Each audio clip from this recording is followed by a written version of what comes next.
a bottle of white, a bottle of red, perhaps a bottle of rosé instead. They say in vino veritas. To that I say, let's raise a glass. Welcome back to Got Knowledge, where you'll not only brush up on your blind tasting skills, but also enhance the enjoyment of your next glass of wine. My name is DeniZe, your virtual partner in wine.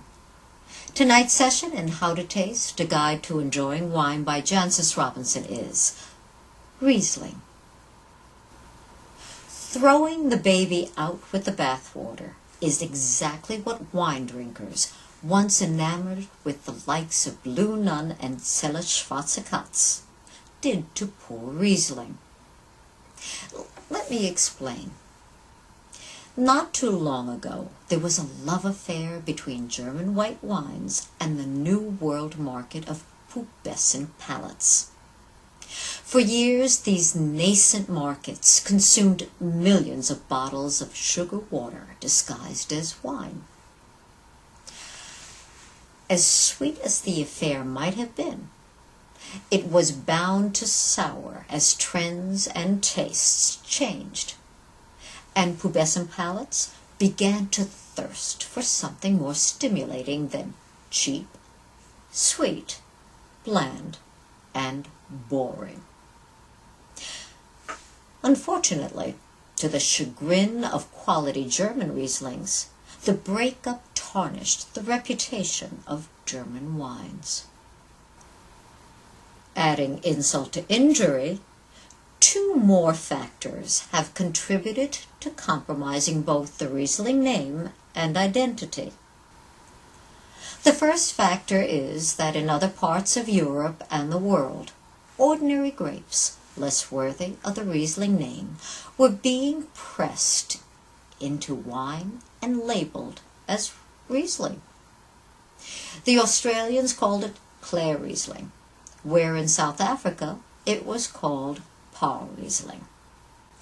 In Eastern Europe, there's a slew of pseudonyms such as Italian Riesling, Riesling Italico, Welsh Riesling, Lasky Riesling, and the list of imposters goes on and on.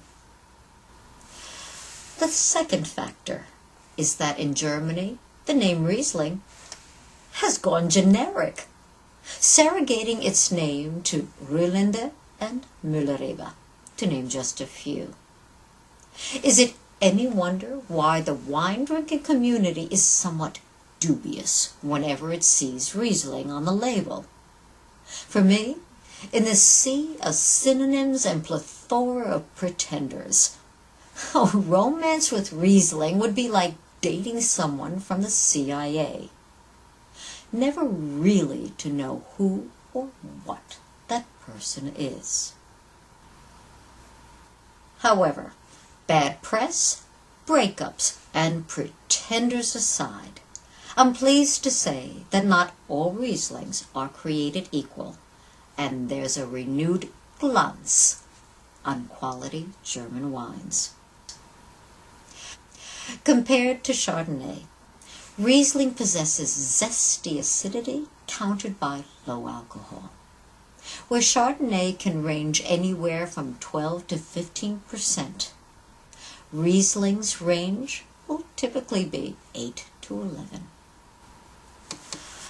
For many a nose, it's sometimes difficult to distinguish a Sauvignon Blanc from a Riesling, both being tart and quite aromatic. However, you'll discover that Riesling has a more complex, longer-lasting impact on the palate. Unlike Sauvignon Blanc, that doesn't age gracefully without blending assistance, Riesling doesn't just get older, it gets better. As it matures at a rate similar to a red Bordeaux, its bouquet evolves into something much more layered than the simple floweriness of young Riesling. And although to Robinson, Riesling may be the most underappreciated white grape in the world, it is, in her opinion, the finest.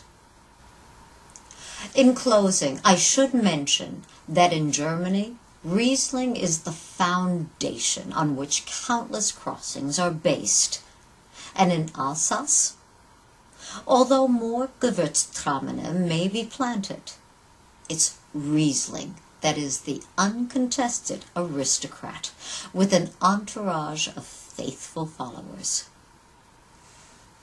All things considered, it's no wonder Riesling is not only making a comeback, it's here to stay. Well, that concludes another session in How to Taste by Jancis Robinson. Tune in next time for Chenin Blanc. Thank you for joining me, and remember, got knowledge? Pass it on. A bottle of red, a bottle of white, it all depends upon your appetite. I'm here next week, so do drop by. Arrivederci, ciao, goodbye.